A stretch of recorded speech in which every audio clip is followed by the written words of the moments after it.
اب اس کے بعد تقریر کے لیے دعوت دے رہا ہوں مسکرانہ پروین کو، جو بھائی محمد طاہر کی صاحبزادی ہیں، وہ تشریف لائے اور اپنے بیان سے سامعین کو مستفیض فرمائے۔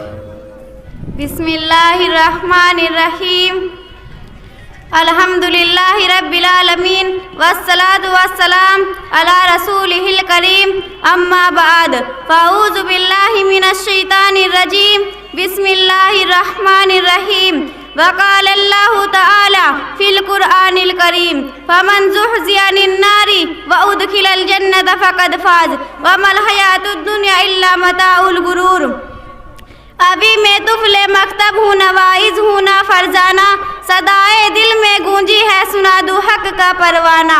محترم بزرگوں اور بھائیوں، السلام علیکم ورحمۃ اللہ وبرکاتہ۔ میں نے ابھی آپ کے سامنے قرآن پاک کی تلاوت کا شرف حاصل کیا ہے، جس کا مطلب و مفہوم یہ ہے کہ جو دوزخ سے بچا لیا گیا اور جنت میں داخل کر دیا گیا وہ کامیاب ہو گیا، اور یہ دنیا کی زندگی متاع غرور ہے۔ تالاب کی ایک ننھی سی مچھلی پانی میں نرم چارہ دیکھ کر اس کی طرف لپکی اور اس چارے کو کھانا چاہا کہ اچانک ایک بڑی مچھلی آئی اور بولی، اے بہن تو ایسا نہ کر، وہ چارہ مت کھا، اس چارے میں ایک کانٹے دار لوہا ہے جو ایک ڈور سے بندھا ہوا ہے، وہ ڈور ایک آدمی کے ہاتھ میں ہے۔ آدمی اس انتظار میں ہے کہ تو اس چارے کو کھائے، کانٹا تیرے حلق میں پھنسے اور ڈور کھینچ کر تجھ کو پانی کے باہر نکال کر تجھ کو اپنے قبضے میں کرے، پھر گھر جا کر تجھ کو کاٹ کر پکائے اور 32 دانتوں کے بیچ تجھ کو چبائے۔ پیاری نادان بہن میری بات مان لے، یہ مصیبت مول نہ لے۔ چھوٹی مچھلی ٹھہر گئی، اس نے تالاب میں ادھر ادھر خوب چکر لگایا اور سوچا نہ مجھ کو کانٹا دکھائی دے رہا ہے، نہ ڈور، نہ کوئی آدمی، نہ 32 دانت، اور نہ تیل، نہ کڑھائی اور نہ ہی آگ، اور پھر میں تو بالکل آزاد ہوں، ذرا سی دیر میں کہاں سے کہاں چلی جاتی ہوں۔ چھوٹی مچھلی سوچتی رہی، بلا آخر اس سے نہ رہا گیا، اس نے وہ چارہ نگل لیا اور پھر وہی ہوا جس کی خبر بڑی مچھلی نے دی تھی۔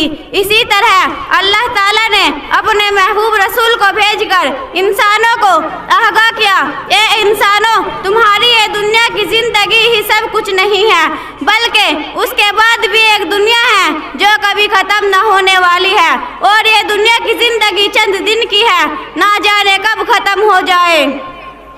تم یہاں پر اگر اللہ اور اس کے رسول کی بات مان کر اور اس کے مطابق عمل کرو گے تو ہمیشہ کے لیے تم کو آرام کی جگہ یعنی جنت دی جائے گی، اور اگر چھوٹی مچھلی کی طرح غفلت اور لاپرواہی اور لالچ اور حرص سے کام لیا، رسولوں کی بات نہ مان کر اپنی سمجھ سے کام لیا اور اپنی مرضی کے مطابق زندگی گزاری تو ایک نہ ایک دن تم کو موت آ جائے گی اور اپنے ایک ایک عمل کا حساب دینا پڑے گا، اور تم کو ہمیشہ کی تکلیف والی جگہ یعنی جہنم میں جانا پڑے گا۔ موت کے بعد والی زندگی کا ہی نام آخرت ہے۔